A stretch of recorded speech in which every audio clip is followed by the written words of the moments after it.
Dahil sa sobrang init ng panahon, ipinag-utos ng pamunuan ng Metropolitan Manila Development Authority sa traffic enforcers na iwasan magbabad sa ilalim ng araw upang maiwasan ang heat stroke. Para sa detalye, balitaan mo kami Julius Disanguro.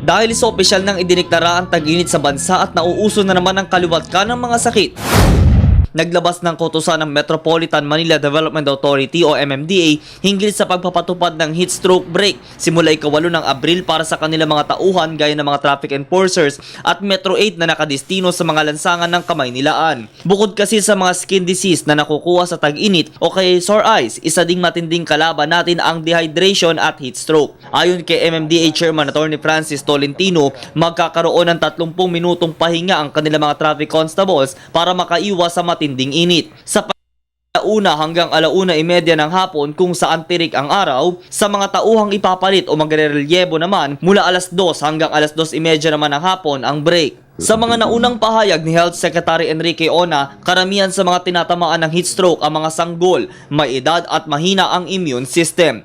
Base sa mga impormasyon mula sa ahensya, ilan lamang sa mga sintomas ng heat stroke ay ang pagkakaroon ng mataas na temperatura ng katawan, pananakit ng ulo at skin rashes.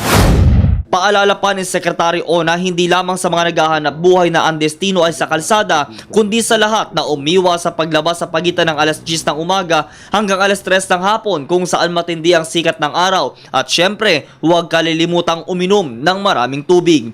Ngayon, ang kailangan naman ng mga walang sakit, palakasin ang ating resistensya para kung may tumabi man sa atin ang mahahawa tayo ng sakit, ay may panlaban tayo kaagad.